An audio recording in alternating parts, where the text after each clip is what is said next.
নমস্কার, টিভি 9 বাংলা আপনাদের স্বাগত। বিকেলের বিতর্ক নিয়ে আপনাদের সঙ্গে রয়েছে আমি কুনাল। হাই ভোল্টেজ ভোট জানিয়ে এত আলোচনা ছিল, সেই হাই ভোল্টেজ ভোট শেষ হয়ে গিয়েছে গতকাল। উৎসব শুরুর সময়টা, ঢাকে কাঠি পড়ার আর মাত্র 10 দিন বাকি। দুয়ারে উৎসব, কিন্তু শিয়রে তো করোনা। গতকাল ভবানীপুরের হাই ভোল্টেজ যেই ভোট পর্ব মেটার পরেই কোভিড বিধির সময়সীমা আরও 1 মাস বাড়িয়েছে সরকার। কিন্তু সেই সঙ্গে এটাও জানিয়ে দিয়েছে যে পুজোর 4 দিন রাতে বিধি বাঁধন থাকছে না। উৎসবের মরশুম মাথায় রেখেই 10 থেকে 20 অক্টোবর পর্যন্ত রাতের বিধিনিষেধ শিথিল। অতিমারিতে উৎসব নিয়ে যখন বাড়তি মাথা ব্যথা, তখন কেন উৎসবেই বাঁধনহীন হচ্ছে বাংলা? প্রশ্নটা উঠছেই। একদিকে যখন দিল্লি থেকে বারবার উৎসব নিয়ে সতর্ক বার্তা আসছে, ডাক্তারদের কপালে চিন্তার ভাঁজ, তখন বাংলায় অতিমারিতে শারদোৎসব। তবে হাইকোর্ট এবারও জানিয়ে দিয়েছে পুজো মণ্ডপে দর্শকদের নো এন্ট্রি থাকছে। আপনাকে জানিয়ে রাখি যে রাজ্যে এখনও 700-র উপরে রয়েছে সংক্রমণ। গতকাল একদিনে করোনা আক্রান্ত 749 জন, মৃত্যু হয়েছে 15 জনের। কলকাতাতেও আশঙ্কার মেঘ রয়েছে। গতকাল শুধুমাত্র মহানগরে আক্রান্ত 149 জন, মৃত্যু 3 জনের। তবু বাঁধনহীন উৎসব কেন? আসবো আলোচনায়। তবে এই উৎসবের মরশুমে আমাদের প্রতিবেশী রাজ্য কি করছে, সেখানেও কি বাঁধনহারা উৎসব? ওড়িশার ছবি যদি আপনাদের দেখাই, ওড়িশায় দুর্গাপুজোতে ঠিক কি কি বিধিনিষেধ রয়েছে। ওড়িশায় সেখানে কোভিড বিধির বাঁধন বেড়েছে 1 নভেম্বর পর্যন্ত। মূলত দুর্গাপুজোকে লক্ষ্য করেই এই নির্দেশিকা জারি করা হয়েছে। বিশেষ বিধি দুর্গাপুজোর জন্য ওড়িশায় থাকছে। সেখানে কি কি বলা হয়েছে? সেখানে বলা হয়েছে যে পুজোর দিন 2 ঘন্টা করে বাড়ানো হয়েছে নাইট কারফিউ। দুর্গাপুজোয় জমায়েত নয়, পরিষ্কার জানিয়ে দেওয়া হয়েছে। শহরাঞ্চলে রাত 10টা থেকে ভোর 5টা পর্যন্ত নাইট কারফিউ থাকবে। কটক ও ভুবনেশ্বরে নাইট কারফিউ রাত 8টা থেকে ভোর 5টা পর্যন্ত। অক্টোবরে আতশবাজি বিক্রিতে নিষেধাজ্ঞা জারি করা হয়েছে ওড়িশায়।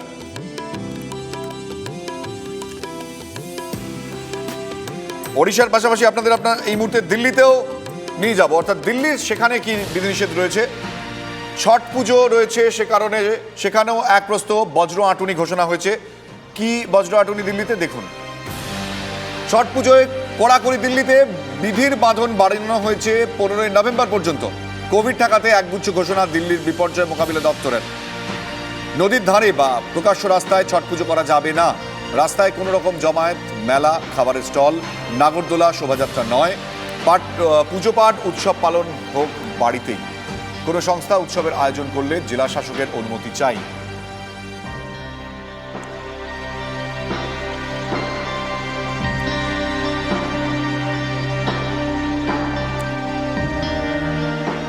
পুজো পাঠ, উৎসব পালন হোক বাড়িতেই, এমনটাই জানানো হয়েছে নিষেধাজ্ঞায়। কোনো সংস্থা যদি উৎসবের আয়োজন করে, সেক্ষেত্রে জেলা শাসককে তাদের অনুমতি নিতে হবে। কন্টেনমেন্ট জোনে প্রকাশ্যে কোনো উৎসব অনুষ্ঠান নয়। এমনই যখন বিধিনিষেধ আমরা আমাদের দুটি রাজ্যের এই দেশের দেখালাম, তখন আমাদের এ রাজ্যেও দুর্গাপুজো রয়েছে এবং তার যে বিস্তার এবং অনেক বড় মাপের এই উৎসব, সেখানে দাঁড়িয়ে তো বিধিনিষেধ আরও বেশি প্রয়োজন হয়। আমরা আলোচনা করবো। আমাদের সঙ্গে রয়েছেন তৃণমূল কংগ্রেস নেতা দেবু টুডু, আপনাকে স্বাগত। আমাদের সঙ্গে রয়েছেন রাজনৈতিক বিশ্লেষক নীলাদ্রি ব্যানার্জি। আমি একটুখানি শুরুতেই দেববাবু আপনার কাছে আসি। এই যে দুর্গাপুজোয় রাজ্য সরকারের যে ইতিমধ্যেই নির্দেশিকা জারি করা হয়েছে, তার মধ্যে অন্যতম যেটা আমরা দেখতে পাচ্ছি যে রাতের বেলায় যে বিধিনিষেধ থাকে, সেটা এই পুজোর দিনগুলোতে উইথড্র করে নেওয়া হয়েছে। একটু প্লিজ বলবেন যে ঠিক কেন? দুর্গাপুজো বাঙালির শ্রেষ্ঠ উৎসব। এটা গোটা বিশ্বে এই পুজো সর্বজন বিদিত। গোটা বিশ্ব এই পুজোর দিকে তাকিয়ে থাকে। তো গতবার থেকে হাইকোর্ট যে নির্দেশ দিয়েছে, বাইরে পুজো মণ্ডপের ভেতর কেউ ঢুকবে না কোনো দর্শনার্থী, এবারও সেটাই চালু আছে। এর মধ্যে যেটা বিষয়, পুজোর কটা দিন রাত্রে এইটা শিথিল করা হয়েছে। তো দেখুন, বাঙালির উৎসব, শারদোৎসব, সবাই সামিল। শুধু আমাদের সরকার যেমন সচেতনতার জন্য যা করা দরকার সব করছে, মানুষকেও সচেতন হতে হবে। আমরা উৎসব করছি, এর জন্যে সরকার যা করার করেছে।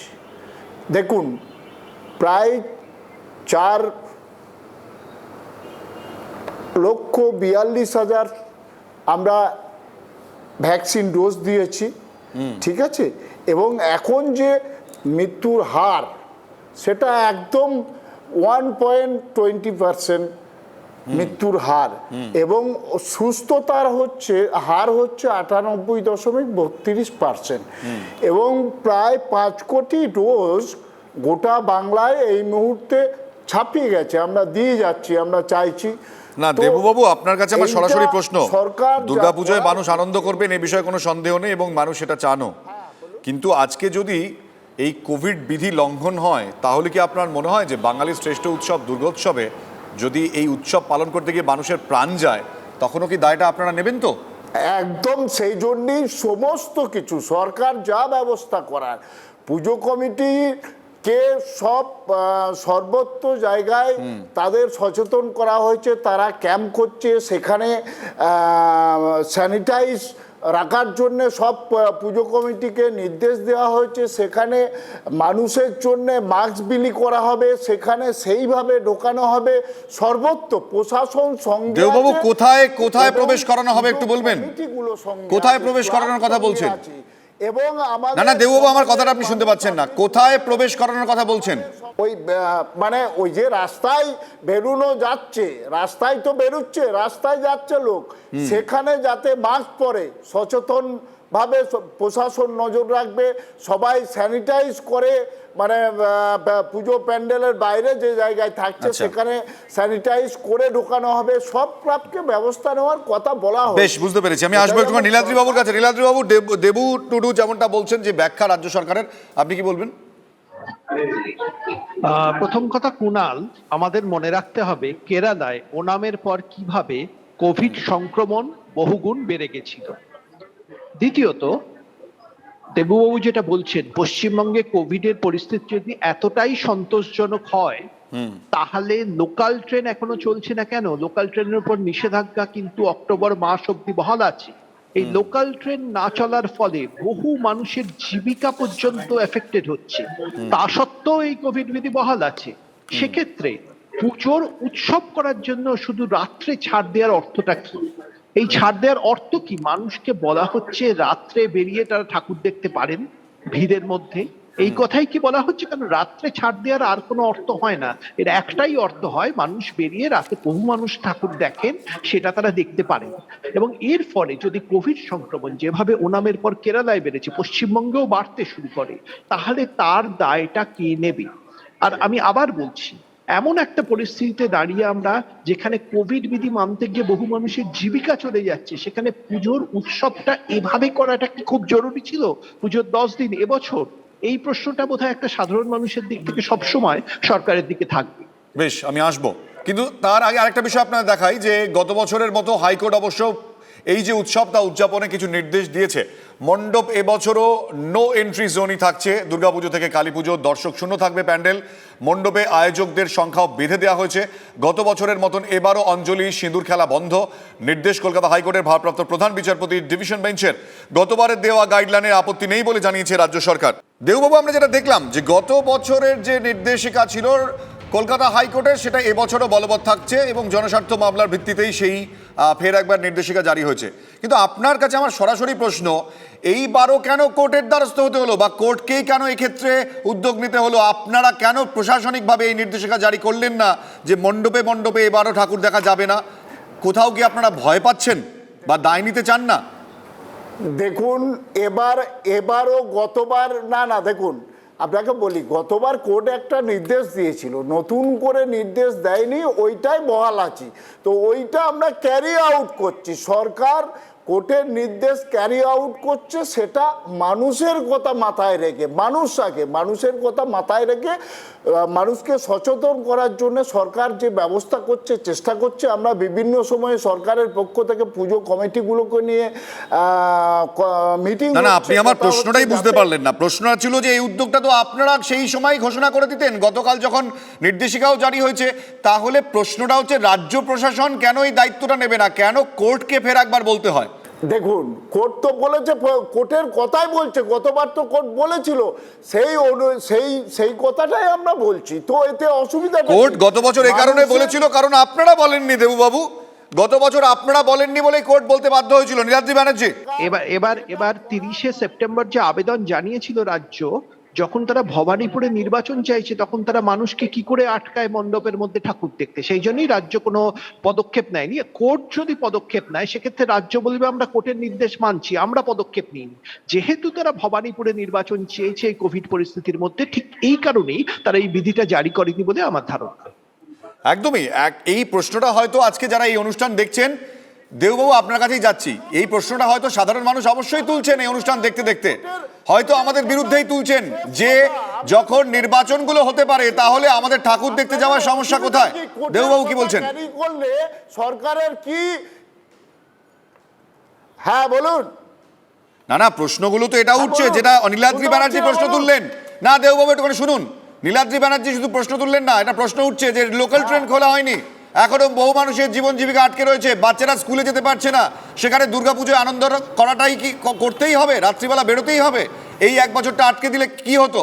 মানুষের আনন্দ তো রয়েছে সারা জীবনের জন্য। দুর্গাপুজোর সঙ্গে আমি বলছি দুর্গাপুজো একটা বাঙালির ফেস্টিভ্যাল, সেরা উৎসব। এটা একটা সিস্টেমে হচ্ছে, সরকার চেষ্টা করছে মানুষকে সঙ্গে নিয়ে সমস্ত নিয়মবিধি মেনে করার। এখন এইটা নিয়মবিধি মেনে করার জন্য যদি কিছু পাবলিক বলে যে কেন ভাই দুর্গাপুজো কেন হবে, ওই রাজস্থানে হয় না, দিল্লিতে হয় না, না আপনি ভুল করছেন দেববাবু। দুর্গাপুজো হোক, দুর্গাপুজো হবে না এটা কোথাও বলা হয়নি।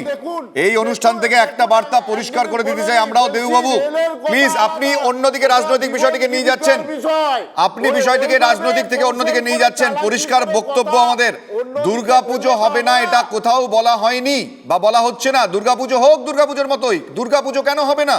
পুজো হবে, কিন্তু মানুষের ভিড় বা জমায়েতের ক্ষেত্রে কেন আপনারা রাতের যে নিষেধাজ্ঞা ছিল সেটা তুলে নিলেন? তার কি ব্যাখ্যা? কি আপনারা চান যে মানুষ করোনা আক্রান্ত হোক? প্রশাসন সব সময় নজর রাখছে, প্রশাসন পরিষ্কার বলেছে। আসবো আপনার কাছে। পুজো প্যান্ডেলকে বলা হয়েছে সমস্ত দর্শনার্থীদের মুখে মাস্ক পরতে হবে, সবাইকে স্যানিটাইজ করতে হবে, সব বিধি নিয়ম যেগুলো সেগুলো মানানোর জন্য বলা হয়েছে, সরকার নির্দেশ দিয়েছে। সরকার এই বিষয়ে ভীষণ স্ট্রিক্ট একদম, এইটা যাতে মানা যায়। আপনি বুঝতে পারছেন, আপনার ব্যাখ্যা আপনি আপনার মতন করে করেছেন, কিন্তু কোথাও কি প্রশাসন সেটাকে রুখতে পারবে মানুষের জোয়ারকে? সেই প্রশ্নটা তো ওঠেই। এক্ষেত্রে চিকিৎসকরা কি মনে করছেন পুজোর সময় এই করোনার হাত থেকে বাঁচার জন্য কি করণীয়, কি বলছেন শোনাবো। কোভিড নিয়ে তো অবশ্যই সচেতন হবে। পুজোর মধ্যে কোভিড নিয়ে, দেখুন কোভিডটা কিন্তু আমাদের এখন মাথা থেকে যেন খানিকটা চলে যাচ্ছে, বললে হবে না, কিন্তু সবাই মিলে যেন সচেতন থাকি, সমস্ত সময় কোভিড অ্যাপ্রোপ্রিয়েট বিহেভ করি এবং পুজোর সময় এক জায়গায় জটলা করব না, এবং সবাই মিলে একসঙ্গে মাস্ক খুলে রেস্টুরেন্টে খাওয়া, একসঙ্গে মাস্ক খুলে বেড়ানো, মাস্ক সবসময় পরে থাকবেন, আর একটু দূরত্ব পারস্পরিক বজায় রাখুন, দেখবেন, এবং একটু হাত স্যানিটাইজ করুন, দেখবেন আপনি কিন্তু নিরাপদে থাকবেন। শোনালাম আপনাদের। আমি একটু নীলাদ্রিদা আপনার কাছে আসি, যে আমরা এর আগে দেখেছি যে রাজনৈতিকভাবে বিজেপি এই উৎসবকে কেন্দ্র করে সোচ্চার হয়েছিল এবং তারপর তৃণমূল কংগ্রেস এবং বিজেপির মধ্যে এই গোটা বিষয়টি আদালত পর্যন্ত পৌঁছয়। কোথাও কি আপনার মনে হয় যে রাজ্য সরকার এই ধরনের সিদ্ধান্তগুলো নেওয়ার ক্ষেত্রে রাজনৈতিক বিষয়গুলো অনেক বেশি মাথায় রাখছে?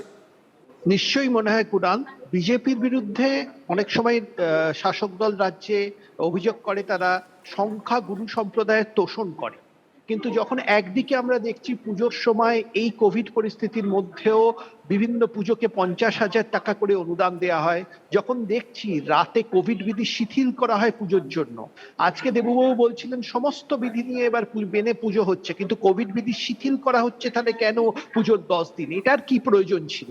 সেটা কিন্তু স্পষ্টভাবে দেখাচ্ছে কোথাও এই সংখ্যাগুরু সম্প্রদায়ের তোষণ কিন্তু শাসক দল রাজ্যে করছে। শুধুমাত্র বিজেপিকে এই ব্যাপারে দোষ দেওয়াটা বোধহয় ঠিক নয় এই বর্তমান পরিপ্রেক্ষিতে যা আমরা দেখছি।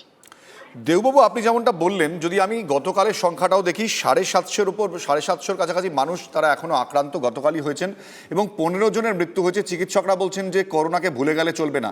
আমরা জানি যে এই করোনা নিয়ে আর মানুষ আলোচনা শুনতে চান না, কিন্তু বাস্তবতাটাও আমরা অস্বীকার করতে পারি না। গত মে জুন মাসে আমরা ছবিটা দেখেছি। আমরা বলতে পারি এটা কি কথা হচ্ছে, আপনি ওইসব রাজনীতি করছেন পুজো নিয়ে? হ্যাঁ, আপনি কি প্রসঙ্গে বলছেন একটু বলবেন প্লিজ। উনি বলছেন রাজনীতি করছে হচ্ছে পুজো নিয়ে, সংখ্যাগুরু নেই। এইটা বলা ঠিক নয়, এটা আমরা বলতে পারি। এটা কি হচ্ছে, কি কথা বলছেন উনি? কেন বলবেন? বাংলায় দাঁড়িয়ে সর্বজন শ্রেষ্ঠ উৎসব, সবাইকার উৎসব, এটা বাঙালির উৎসব, বাংলায় যারা বাস করে, এইভাবে বলা মানে কোথাও কি রাজ্য সরকার একটু সাবধানী, যে কারণে কলকাতা হাইকোর্টের যে নির্দেশ ছিল সেটা বলবৎ হওয়াতেই রাজ্য সরকার তারা আপত্তি জানালো না, কিন্তু নিজেরা কোথাও উদ্যোগী হলো না এক্ষেত্রে মানুষকে জানাতে যে রাজ্য চায় যে কোনোভাবেই রাতে অর্থাৎ মানুষ সেক্ষেত্রে প্যান্ডেলে প্রবেশ করবেন না। এই বিষয়টি এবারও দেখলাম আপনাদের মুখ থেকে উচ্চারিত হয়নি। এক্ষেত্রে হয়তো নীলাদ্রিবাবুর প্রশ্ন যে কোথাও আপনারা সাবধানী, এক্ষেত্রেও ওই বিষয়টিকে মাথায় রেখেছেন, সরাসরি আপনারা বলছেন না। এইটা আমাদের সতর্ক হতে হবে, সচেতন হবে। সরকার যেটা করছে, মানুষকে সচেতন করা হচ্ছে যে আপনারা এইভাবে নিয়ম বিধি মেনে পুজোটা হবে, এইটা তো না, পরিষ্কার। আপনাকে যদি ছোট্ট একটা উদাহরণ দিই দেবুবাবু, ওনামে এই একইভাবে কিন্তু সতর্কতা অবলম্বন করা হয়েছিল এবং আঁটো সেখানে ছিল। আজকে দুর্গাপুজোতে সেটাও নেই, কিন্তু ওনামের পর যে ফলটা দেখেছেন আপনি কেরালায়, তারপরও কি আপনি মনে করেন যে প্রশাসনের পক্ষে সম্ভব গোটা পশ্চিমবঙ্গ জুড়ে, কলকাতা জুড়ে মানুষকে ধরে ধরে আপনারা কোথাও সচেষ্ট করতে পারবেন? পুলিশের পক্ষে সম্ভব এত মানুষকে সচেতন করা? মাস্ক এবং স্যানিটাইজার হাতে হাতে বিলি করবেন? সম্ভব দেবুবাবু? এটাই বক্তব্য, মানুষকে সচেতন করতে হবে। সেটা প্রশাসন করছে, সর্বস্তরের মানুষ সঙ্গে নিয়ে, মানুষকে সঙ্গে নিয়ে সচেতন করতে হবে। পুজোয় সবাইকার, এটা আমাদের বাঙালির শ্রেষ্ঠ উৎসব, সেই জন্য সবাইকে সতর্ক করতে হবে, সচেতন করতে হবে, দেখবেন হয়ে যাবে। মানে আপনি বলতে চাইছেন যে সেক্ষেত্রে ফুচকার দোকান হোক বা রেস্টুরেন্ট, পুলিশ সব জায়গায় গিয়ে সেক্ষেত্রে মানুষকে সচেতন করবেন, এটাই যদি উদ্দেশ্য হয় রাজ্য প্রশাসনের, তাহলে হয়তো সেটা সেদিকে আমাদেরও নজর থাকবে যে দুর্গাপুজোয় তো শুধু ভিড় তো আর প্যান্ডেলের সামনে হয় না। তো আমাদেরও সচেষ্ট হব, আমরাও দেখবো, আমরাও টেলিভিশন মিডিয়া আমরাও থাকবো অবশ্যই সেই বিষয়। কিন্তু দেববাবু, প্রশ্ন হচ্ছে যে এক জায়গায় জটলা থামাতে পুলিশ কতটা সচেষ্ট হবে, এইটা যখন প্রশ্ন ওঠে, তখন অন্যান্য রাজ্যগুলো যদি তাদের উৎসবে তারা যদি আরো বেশি কড়া হতে পারে, আমরা কেন হতে পারি না? অবশ্যই, এইটাই তো বলছি, উৎসব হবে, করাও হবে, সচেতন হবে, সব কিছু হবে, সব মানুষকে সঙ্গে নিয়ে করতে হবে। এখানে আলাদা ভাগ করে লাভ নেই। সবাইকে সঙ্গে নিয়ে, সবাইকে, সাধারণ মানুষকে বুঝতে হবে যে মাস্ক পরতে হবে, আমাদের স্যানিটাইজ করতে হবে, রাস্তায় একটু দূরত্ব বিধি মানতে হবে। এইটা মানে একেবারেই পরিষ্কার দেববাবু, আপনারা গোটা বিষয়টি এবার প্রশাসন জনগণের হাতে তুলে দিয়েছেন। আর যদি কোনো ধরনের বিপত্তি ঘটে আপনারা বলবেন জনগণ সচেষ্ট হননি। নীলাদ্রিদা, এক লাইন, সময় নেই, এক লাইন। রাতে কি দূরত্ব বিধি মানার কথা বলছেন? প্রশাসন এনশিওর করতে পারবে তো মানুষ পুজোর রাতে ঠাকুর দেখতে গিয়ে বেরিয়ে দূরত্ব বিধি মানবে? এটা এনশিওর করতে পারবে তো প্রশাসন? বেশ, আমরা এখানে অনুষ্ঠানটা শেষ করব, কিন্তু যেতে প্রথমত নীলাদ্রি ব্যানার্জি, ধন্যবাদ আপনাকে। আমাদের সঙ্গে ছিলেন তৃণমূল কংগ্রেস নেতা দেবু টুডু, আপনাকেও ধন্যবাদ। যেতে শুধু আপনাদের একটুখানি গত বছরটাকে দেখাবো যে গত বছর পুজোর সময় ঠিক কতটা সংক্রমণ বেড়েছিল। আপনারাই সজাগ হন, পুজোর দিনগুলোতে আপনারা কি করবেন আপনারাই সিদ্ধান্ত নিন। প্রশাসনের মতন অবশ্যই কাজ করবে, কিন্তু যেতে আপনাদের সেই সংখ্যাটা দেখিয়ে দিচ্ছি যে গত 1 সেপ্টেম্বর থেকে ঠিক কিভাবে পুজোর দিনগুলোতে কোভিড গ্রাফ বেড়েছিল এবং 24 অক্টোবর অষ্টমীর দিন 4148-এ পৌঁছেছিল। এই গ্রাফ দেখার পর আপনারাও সচেষ্ট হবেন, আশা করি আপনাদের ওপর প্রশাসনের ভরসা আছে। বিকেলের বিতর্ক এখানে শেষ করছি, রয়েছে আরও অনেক খবর। আপনারা চোখ রাখুন TV9 বাংলায়, TV9 বাংলা প্রথম থেকেই প্রথমে।